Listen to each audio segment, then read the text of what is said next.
그러니까 오늘은 운전직 공무원이 음주운전을 했을 때 어떻게 구제를 받을 것인가에 대해서 살펴보도록 하겠습니다. 여기서는 기본적인 그 전제를 이제 초범이라고 이제 하겠습니다. 이제 운전직 공무원의 경우에는 이제 운전을 업무로 하는 공무원이기 때문에 운전면허와 굉장히 그 신분관계가 밀접하게 되어 있습니다. 그래서 운전직 공무원이 운전면허 취소를 받은 경우에는 직권 면직 처분을 받는 것이고요. 그러니까 공무원 신분 관계가 이제 그 상실되는 거죠. 면허 정지가 되게 되면 그 정지 기간 동안, 그 정지 기간 동안은 이제 정직 처분이 됩니다. 정직이 됩니다. 그 기간 동안 면허 정지 기간 동안 정직이 되는 거죠.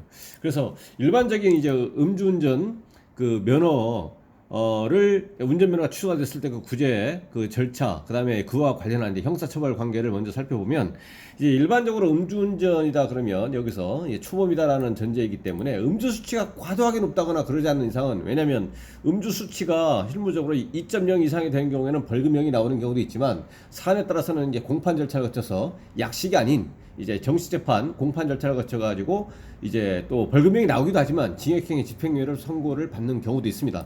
그래서 그렇게 이제 음주 수치가 과도하게 높지 않는다면 음주운전을 원인으로 해가지고 형사처벌은 벌금형이고, 그다음에 초범이기 때문에 또 사고도 없고 그러면 이제 면허 취소 1년이라고 하는 면허 취소 플러스 면허 취소 결격기한 1년 이렇게 됩니다. 물론 이제 도로가 아닌 곳이다, 그러니까 도로교통법상의 도로가 아닌 뭐 주차장 이런 데서 운전을 했다라고 하면 형사처벌은 받지만 이제 면허 취소 이런 행정처벌은 받지 않습니다.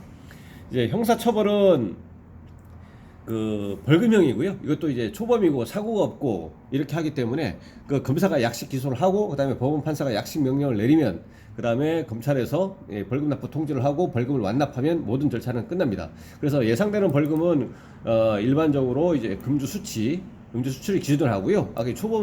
초범을 이제 기본 전제로 했지만 음주 전력 이런 것이 있으면 이제 면허 취소도 2년이 되는 것이고, 전력이 있으면 이제 이제 벌금이라든가 이런 형사처벌 이런 것도 상당히 가중이 되고, 또 그뿐만 아니라 벌금이 나오는 그거에 그치지 아니하고 공판 절차를 거쳐가지고 뭐 징역형의 집행유예라든가 이런 게 받을 수도 있는 겁니다. 그 약식명령에 의한 벌금형 이거에 대해서 이제 이제 불복해서 정치판 청구를 할 수는 있지만은, 일반적으로 이제 이제 떨어지는 경우, 낮게 나오는 경우는 이제 감경되는 경우는 드물고요. 오히려 또 올라갈 수도 있습니다. 분리변경금지 원칙 이런 것이 있기 때문에 올라가 버릴 수도 있습니다. 그러니까 내려갈 수 있는 경우는 드물고 올라갈 수도 있겠다. 그런데 실무적으로 보면 내려가기도 드물지만 올라가는 것도 드물고요. 보통은 이제 검사가 약식 기소를 해서 법원 판사가 약식 명령에 대해서 나 인정, 그 법원 판사가 그 약식 명령에 의한 그 벌금형에 대해서 나는 인정하지 못하겠다라고 해서 이제 정식재판을 청구하면 뭐 그대로 변동되지 않고 약식 명령에 의한 벌금형과 동일하게 되는 것이 뭐 대부분이다, 이렇게 생각하시면 됩니다. 행정처분, 이제 면허 취소 1년이 될 건데요. 1차 1회니까요.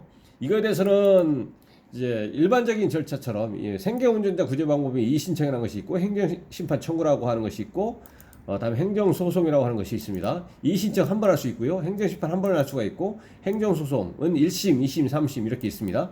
이의신청은 생계운전자 구제 방법이라고 얘기하는 것이고, 이거는 이제 생계운전자이면서, 그다음에 이거는 기본적인 요건이 있습니다. 기본적인 요건은 이제 뭐 운전이 가족의 생계에 중대한 영향을 미쳐야 되고, 과거 5년 이내 음주운전 전력 없어야 되고, 이번에 음주운전으로 인해서 인적피해 사고 없어야 되고, 뭐 이런 기본적인 것들이죠. 수치는 딱 특정이 되어 있는데, 아무리 생계 운전자라고 하더라도 이런 기본적인 요건을 구비하지 않으면 할 수가 없는데, 그 중에 하나가 구체적으로 명확하게 특정이 되어 있는 것이 뭐냐면, 수치가 0.100% 이하일 것입니다.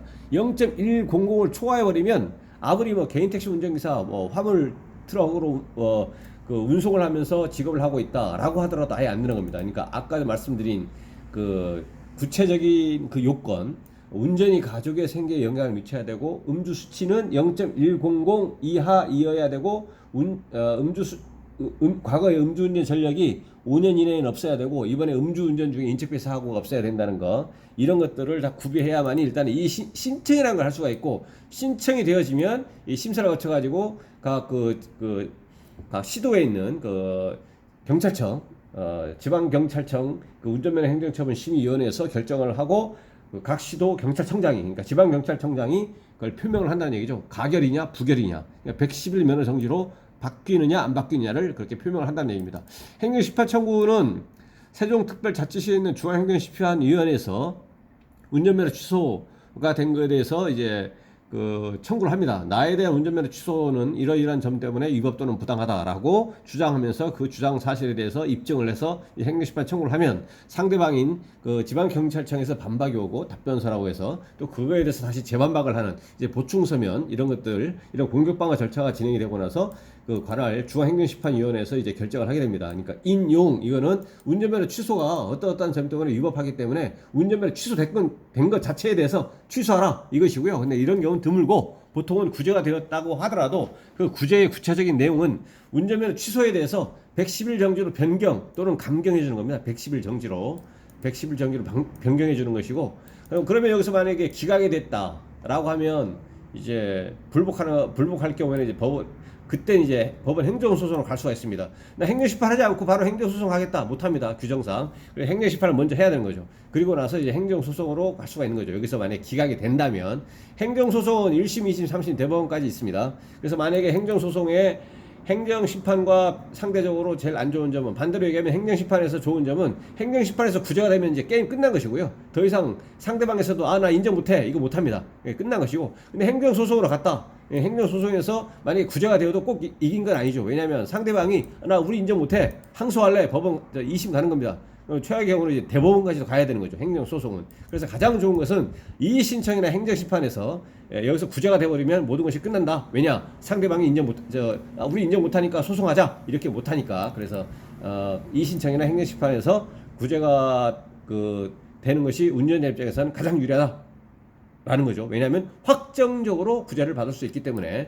그리고 이 구제 가능성의 정도는 각 사안사마다 다르고 일반적으로 이제 높을 수도 있고 낮을 수도 있고 하기 때문에 개별적으로 판단했을 때 근데 운전면허 취소에 대해서 취소하라 이렇게 완전히 구제를 받는 경우는 구체적인 사실관계에 따라서 그 위법성 여부에 대해서 이거를 면밀히 검토를 해봐야 되는데 통상 이제 110일 정지로 변경이 되는 경우에는 이 객관적 자료 자체가 어느 정도 이제 적어도 불리하지 않은 것이 있어야 되거든요. 근데 객관적 자료 자체가 또 범위가 없습니다. 그래서 재반 사정을 종합적으로 고려하여 모든 사정을 종합적으로 고려해서 판단을 해야 되는데 그 중에 중요한 객관적 자료는 이제 운전면허 딴지가 얼마 되느냐, 운전 경력, 그다음 구체적인 음주 수치, 혈중 알코올 농도, 음주운전을 하게 된 경위가 어떻게 되느냐, 술자리 끝나고 바로 집에 가느냐, 아니면 대리운전 불러드냐, 뭐 이런 거, 그다음 무면허 운전이라든가 또는 면허 취득한 이후에 이제 교통사고라든가 교통법규 위반 횟수가 어느 정도 되느냐, 현재 보유하고 있는 벌점, 현재 보유하고 있는 벌점이 어떻게 되느냐. 왜냐하면 110일 정도로 만약에 변경이 되는데 기존 벌점이 11점 이상이 있게 되면 또다시 벌점 초과라고 하는 별개의 새로운 사유로 또 취소가 될 수 있기 때문에 그런 거죠. 직업관계 이런 것들 이런 것들을 고려해서 이제 판단을 한다는 얘기입니다. 그래서 결론적으로 이 운전직 공무원의 경우에는 이 직권면직 처벌에 대해서 운전직 공무원은 운전면허가 취소가 되면 근무를 못하니까 직무 수행을 못하기 때문에 직권면직 처벌을 받습니다. 공무원 신분관계가 이제 소멸이 되는 거죠. 그러면 나한테 한 직권면직 처벌에 대해서 위법 또는 부당하다라고 하면서 소청심사 청구하고 행정소송으로 다툴 것이 아니고요. 왜냐하면 운전면허가 취소가 되면 직권면직 돼버린 거예요. 그러니까 운전면허를 살리지 않으면 안 된다는 얘기죠. 그래서 이것으로 가서는 안 되고 라인이 이쪽으로 잡으면 안 되고요. 운전면허 취소를 살려야 된다는 얘기예요. 운전면허 취소를 살려서 완전히 살아나면 뭐 그냥 소급해가지고 다 살아나는 것이고 110일 정지로 바뀌면 아까 말씀드린 것처럼 그 정지 기간 동안은 이제 정직이 된다는 얘기죠. 그리고 정직이 된다는 얘기는 공무원 신분관계는 유지가 되는 겁니다. 어떻게 보면 이제 운전면허 취소가 되느냐 안 되느냐의 공무원 신분관계가 소멸이 되느냐 유지가 되느냐 이것이 있다는 얘기입니다. 그래서 공무원 중에서 이제 운전직 공무원은 운전면허 취소가 되면 운전면허 취소에 대해서 이 신청 행정심판 청구 등으로 해서 구제를 받아서 공무원 신분 관계를 유지해야 된다는 얘기입니다. 직권 면직으로 갈 것이 면직 처벌에 대해서 다툴 것이 아니고 운전면허 취소에 대해서 다투어라라는 겁니다. 결론은 오늘 영상에 대해서 질문사항 있으시면 댓글 남겨주시면 대댓글 방식이나 별도의 영상으로 답변 드리겠습니다. 오늘 영상에 도움이 되셨다면 구독, 좋아요 부탁드리겠습니다. 감사합니다.